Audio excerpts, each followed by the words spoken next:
Hanggang silang ilay, isinali dumay. Tunanan Radyo Sagada, 104.7 FM. Gong ay silang ilay.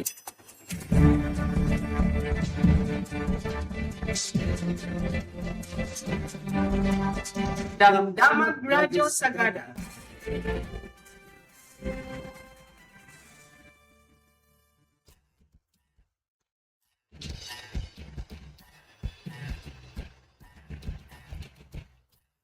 Naimbag manan nga aldaw, kana oras ngayon tayo ipatangat ang tagitiya damdamag para itiya midday news. Para iti headlines tagiti damdamag itiya palasiw tao kan itiya pagilyan nga Pilipinas. Pamayan ti panang bitay sa Jay America in Palawa ti Estados Unidos Department of Justice. Kredibilidad dagiti testigo kontra ken ni dati nga Presidente Duterte nakasagana nga panagdakan dagiti abogado.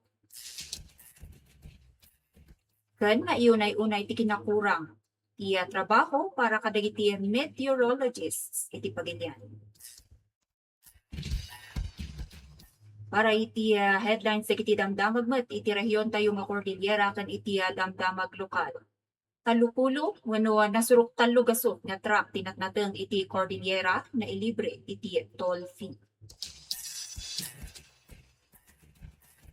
Department of Trade and Industry nangilatang iti 14.9 million pesos para iti moderno a pasilidad dagiti micro, small, and medium enterprises iti rehiyon. Programa ti Department of Labor and Employment na itampok iti General Assembly dagiti civil society organizations iti Busaw. Pinapigta ti Senro Sabangan ti kampanya iti panakasalaknib ti aglawlaw sa Jay Paupo. Panakarambak ti Solo Parents Day 2026 iti Sagada na iranta para iti aglawlaw.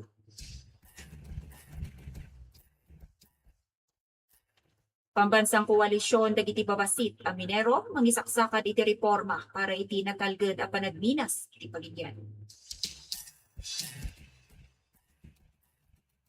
Itiya nakasilpo apo nga damag ket proyekto nga compassionate gold mining na iswan para kadagiti babasit a minero iti probinsya ti Benguet ken Montañosa.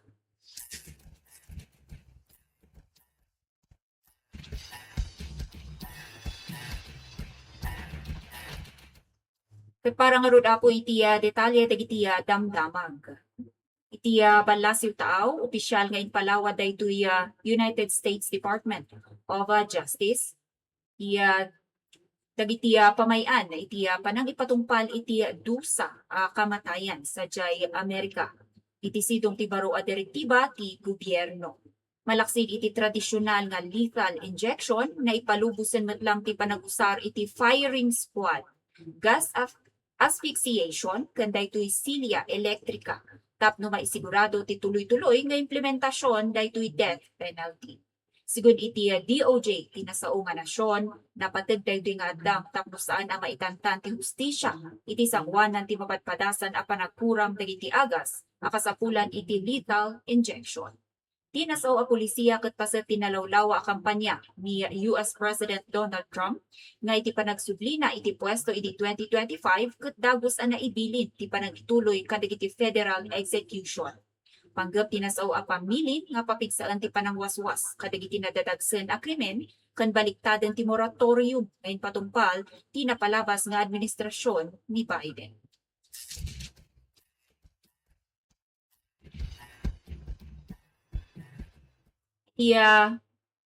Damag iti pagilan nga Pilipinas ket nakasagana ti kampo dagiti biktima ti extrajudicial killings a panagnakan ti kredibilidad dagiti testigo da iti panawan amang rugid ti panangukom ti International Criminal Court wenno ICC kontra iti dati a Pangulo Rodrigo Duterte.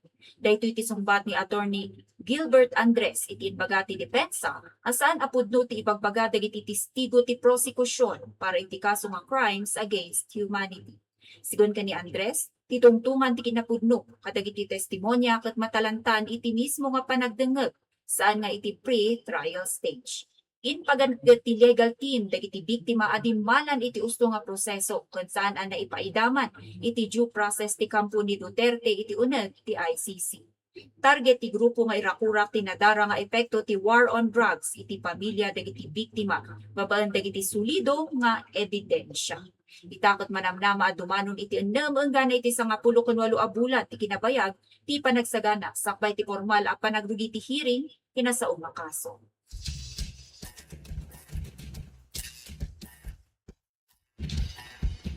Iti sa bali adamag iti pagilyan ket inrakurak ti Billionaire News Channel resident meteorologist ani Benison Estareja nga adu kadagiti agturturpos iti BS Meteorology ditoy pagilyan nga Pilipinas ti saan ang makaalala iti trabaho nga mayan natop iti inadalda.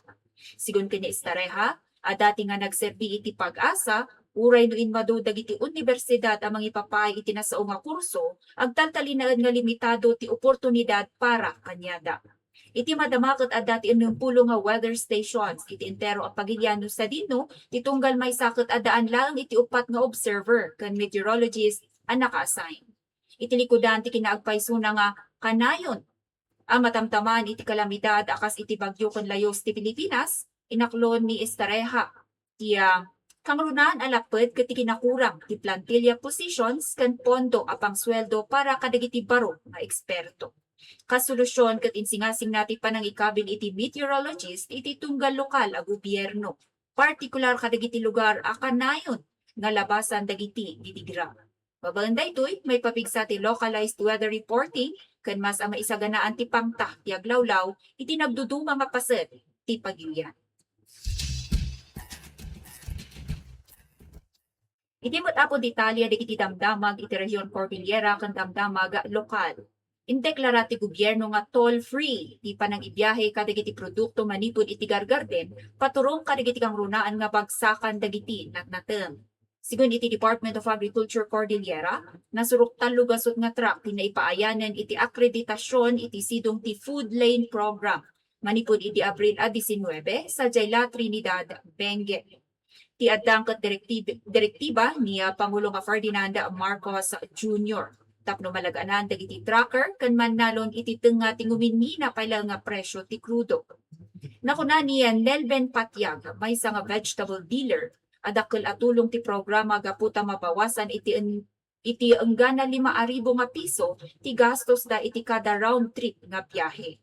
Numan adati sumagmamano a report nga dalata ti agsingsingir iti toll iti likudan ti kadaan ti food lane sticker. Insigurado ti DA Cordillera ang makiko-koordinardan iti central office kan mangipagpagna iti expressway tapno maisimpa ti implementasyon daytoy. Daytoy a temporaryo nga toll exemption ket agbayag iti maysa nga bulan at tumulong amang patalinaed iti makaanay a supply ken nasaysayat a presyo ti taraon kadagiti merkado.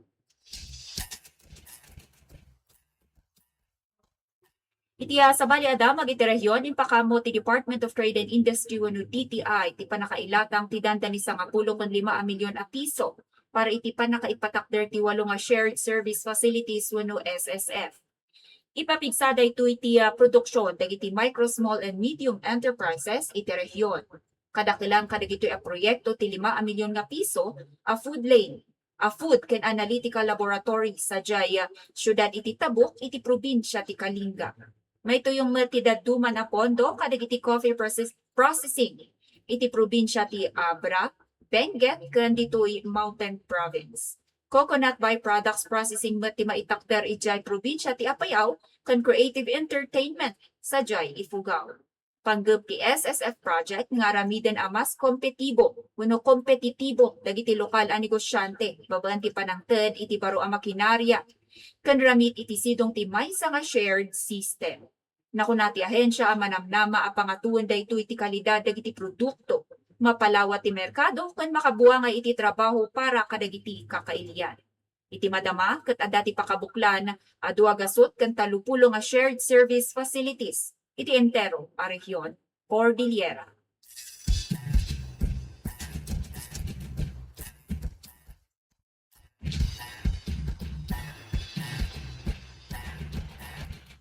Iti sa balipayadamag iti rehiyon inyunay-unay ti Department of Labor and Employment uno daytoy dole ti karida para iti mas inklusibo nga trabaho ken pangkabyagan. Iti naangay nga General Assembly dagiti Civil Society Organization wenno CSOs sadyay busaw iti napalabas nga lawas iti Abril 23. Tinasaw pa nagtitipon ket tinalantaan ti Labor and Employment Officer ani David Damuyan dagiti kadawyan a serbisyo ti ahensya kas iti job search assistance para kadagiti agbirbirok iti trabaho kan capacity building for livelihood ang mangipaay iti kasanayan ken puunan kadagiti mangkayat nga gitakder iti bukod da a negosyo. Malaksid iti trabaho, in pagadatgat ti dole ti proteksyon dagiti mangmangged, babaan ti panang ipairut iti occupational safety and health uno daytoy OSH. Kan panangyan lukoy iti panangaramat iti social insurance, kas iti SSS, PhilHealth ken pag-ibig. Akam ti panakigayem kadagiti CSO, mas papardasan ti panakaipadanon ti tulong ti estado kadagiti sulsulinek a komunidad.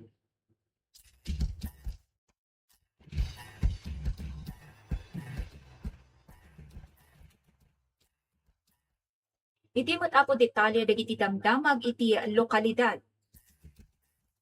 May samanen nga aktibidad ang nakasilpo iti panangpalawa iti kaamuan. Tinsayang ti Community Environment and Natural Resources Office uno daytoy Tenro Sabangat. Tapno maingato ti level ti panakinayon ti publiko iti panangtaripato iti aglawlaw. Babaan ti Communication, Education and Public Awareness uno daytoy SEPA campaign anaangay dinapalabas alawas Abril 23 nagturong dagiti opisyal sa barangay iti Banao ken Lagawa. Ijay pauko tapno pagdiskusyonan dagiti issue akas iti mga rekrikos iti daytoy Forestry Code of the Philippines kan Community-Based Forest Management Agreement. Sentro met lang iti diskusyon ti usto a panagisina kadagiti basura iti tumunggal balay kana panangliklik iti forest fire. Tinasaw nga aktibidad ket nagserbi a plataporma para iti natibtibker nga relasyon iti nagbaetan ti gobyerno ken dagiti komunidad.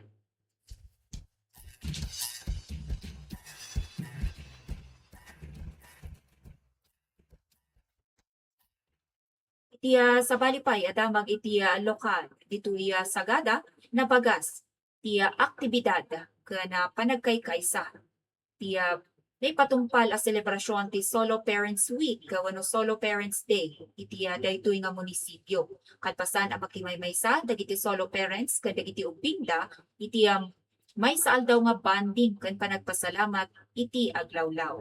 Nagrugi ti panagrambak babaan ti maysa nga nature walk nga lipod iti barangay ti Ambasing paturong ijay bantay ti Ampakaw. Ditoy asibubukal ang nangisagana iti taraon pang iti aldaw dagiti partisipante tapno paimbagan ti kooperasyon ti tunggal pamilya.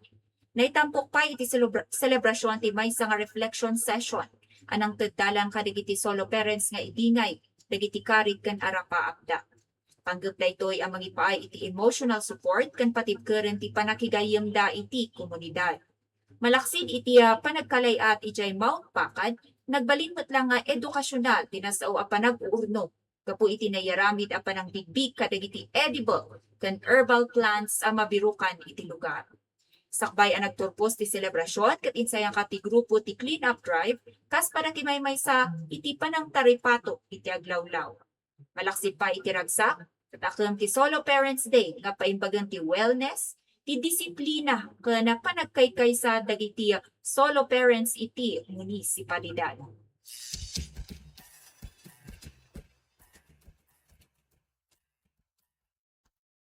Dito'y pailaang sagada babaan iti tema nga reforma ngayon, ligtas na pagmimina bukas. Sa wano iti Ingles, reforms today, safe mining tomorrow. Naputput ti panang isa katata ti National Coalition of Small-Scale Miners in the Philippines Incorporated. Wano daytoy NCSSMPI. Kadagiti napapatag a reforma iti sektor ti panagminas. Daytoy katmay sa apokos iti panakaipatungpal ti maikapito nga asembleya daytoy nasao nga koalisyon sa St. Joseph Rest House. Sigun kaniya NCSSMPI President Josephine Balonga, kasapulan ang maamyendaran ti RA 7076 wenno ti Small Scale Mining Law babaan ti House Bill 5840 wenno ti Minahang Bayan Act. Kinasao a bill kat naitila iti Nobyembre iti napalabas atawan 2025 ken in author ti Trade Union Congress of the Philippines wenno ti TUCP party list. Panang ilawlawag ni Balonga panggep daytoy asinga-singa ramiden ama sa mas nga developmental kung saan laeng nga punitive wenno puro panang tiliw ti papel ti gobyerno babaan dagiti militar wenno kapulisan. Palakaan ti Minahang Bayan Act ti proseso ti aplikasyon kan panag-ala iti lisensya tapno mabawasan ti red tape kan mapapigsa ti formalization. Sigon kini Balonga na iduma daytoy iti komplikado burokratiko a proseso iti panakaideklara dagiti Minahang Bayan kan panag-ala iti permit iti sidong ti madama alinteg amang pupwersa iti adu a minero nga ag-operate latta nga informal, illegal kan awan ti legal kan technical a suporta. Kangrunaan a reforma ang maisaksakat ket ti seguridad ken salunat babaan ti panang-irut iti occupational safety and health standards dagiti pabasit a minero. Panakataripato ti aglawlaw babaan ti panag-akar iti zero mercury nga teknolohiya. Karbengan dagiti nainsigudan nga umili wenno panang ipatibker iti proteksyon ken karbengan dagiti nainsigudan nga umili. Ken panagbukal iti polisiya iti kada asosasyon amang bigbig iti gender equality ken panangwaswas iti diskriminasyon partikular ti panangipalubos kadagiti babae a makapagtrabaho iti industriya ti panagminas. Nakunamot ni Arlene Honrade ti dadaulot ti Bantok 6 Community Development Unit ken sekretarya ti koalisyon nga iti Just Transition ket makaanay a suporta alternatibo a panggedan ken akses iti teknolohiya tinasken nga itten ti gobyerno kadagiti minero imbes a pasardengen isuda iti operasyon. Nayunay-unay at agpayso a reforma ket nasken amang rugi iti panangtarabay kadagiti komunidad paturong iti legal ken natalged a pamay-an ti panagtrabaho. Itimot message of support ni Congressman Maximo Dalug Jr. nga imbingay ni Attorney Cyprine Duclan iti reforma ket agsasabay ti progreso kan panangsalaknib iti aglawlaw. Mainayon ti pag-imbagan dagiti tattao. Ti panakaipasa ti House Bill 5840 wenno ti Minahang Bayan Bill, tiya mang isigurado adagiti mineral ang maalala ket direkta amang benepisyo kadagiti komunidad.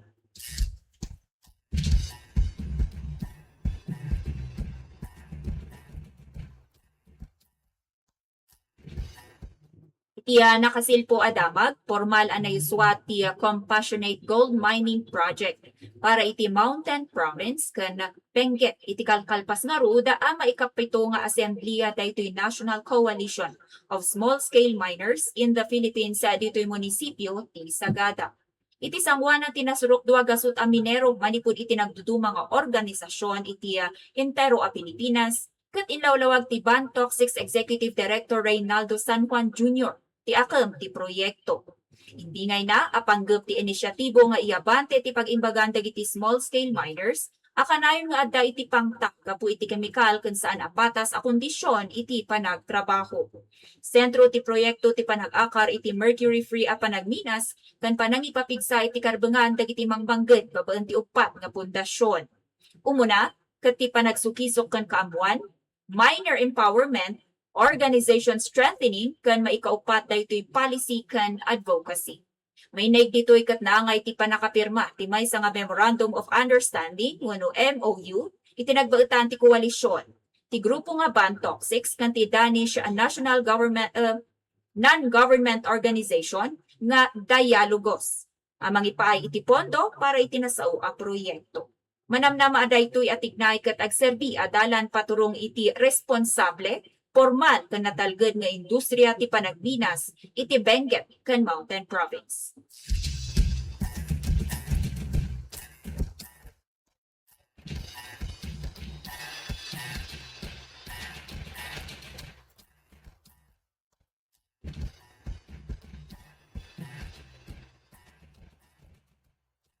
Dagiti apo dagiti naibingay tayo nga damdamag ti pakapuklan dagiti damdamag ngayon tayo indingaya para itangal daw iti Miyerkules midday news ditoy Radyo Sagada.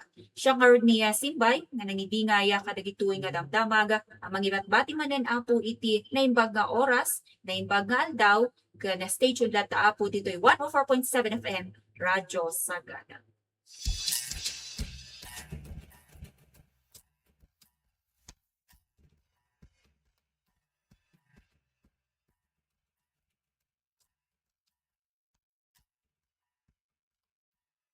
Minsan Kayo nakatutok, iti 104.7 FM Radyo Sagada, Mantutyan, Manragsakan.